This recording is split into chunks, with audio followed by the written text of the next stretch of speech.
our fast-paced digital world, most professionals rely on the speed and convenience of email as part of their daily communication. In fact, email has become an integral part of our everyday business, from one-on-one communication to widely broadcasted mass emails.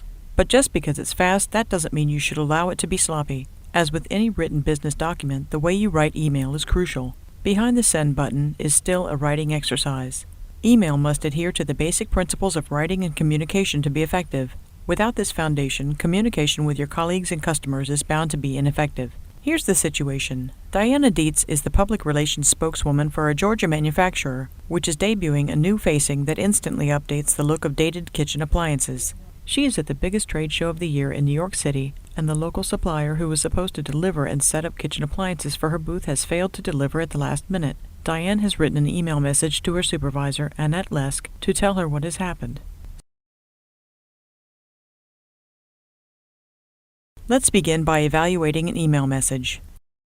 Subject: Home Show Update. Annette, as you know, I'm at the Home Show at the Armory on 7th Avenue in New York City, among all the latest innovations for the home. In fact, I've seen some new windows that refract maximum natural light that are playing cool. Incidentally, while there are a lot of stainless steel appliances, no one else. Now let's examine what you should do. Start with a summary, provide the background and details, and then complete your email with the desired outcome. Let's take each of these components apart to understand how to use the pyramid method of writing in real life. Start by creating a summary statement. When writing an email message or any business communication, you should always identify your reader and your main message before you write. Then target your message to that particular reader or group of readers. In other words, tell your readers right away what they most need to know.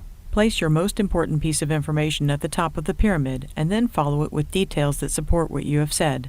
The pyramid approach may initially seem too abrupt, or you may think your directness will upset the reader. Understandably, you don't want to seem rude or aggressive, so you can mitigate that factor with these words. Start your email with these words: I want to tell you that. Then ask yourself, what exactly do I need to tell this particular reader? Next, provide the background, include informational details, and discuss the desired outcome or action. Once you have narrowed down what your reader most needs to know, you can follow with details that support or explain your reason for saying what you did in your opening statement. To do this, simply pose 6 one-word questions. Ask yourself who, what, when, where, why, and how. You won't necessarily need to answer all the questions, only those appropriate to your current situation. How did it occur? What effect did it have? What have you done or are you doing about it? Now we will address the rest of the pyramid as it relates to our earlier example. Using our sample email as a guide, here are the questions to answer in each pyramid segment. Summary: what Diana most needs to tell Annette. Background: the circumstances leading up to the situation being reported. In this case, a supplier was supposed to deliver appliances. Information details: the need-to-know information. The supplier did not deliver the appliances. Outcome: action. The result and any action that needs to be taken. We don't have any appliances for the trade show booth, so we need to find another supplier fast. When readers retrieve their email, the first and only information they see about your topic is the subject line. Consequently, that subject line must encourage them to open and read the message. This does not give Annette any idea of the importance of the message that follows. The subject line is particularly important in email messages because a reader will often use the subject line to judge which messages he or she will read first.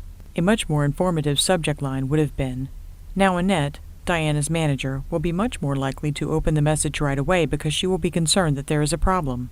Next, let's create our summary statement telling the reader 2 things. 1. What the situation is or what has happened, and 2. What the impact is or will be. To summarize the key information, Diana should have written, I want to tell you that Bill Thomas, the supplier we hired to provide appliances for the Home Show booth in New York, confirmed this morning that he is unable to deliver because his truck broke down. Often in short letters and email messages, the background is combined with the summary, as has happened here.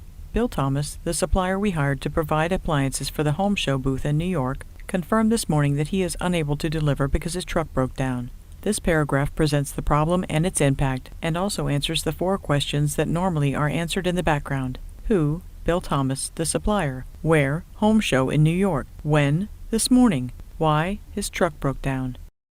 Information details. What? How? In our information details section, we will answer what has happened and what has been done. How can the situation be remedied?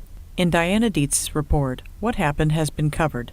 How the situation can be remedied is addressed in 2 short sequential sentences. To complete the booth, I need a new supplier who can deliver and set up a refrigerator, a range, and 2 microwaves before 7 p.m. tomorrow. The units do not need to be operational, so setup will not include connecting to a power supply. By concentrating only on need-to-know information, what the reader needs to know to fully understand the situation. These 2 sentences have eliminated the unnecessary, nice-to-know, and irrelevant details presented in Diana's original message. The outcome action.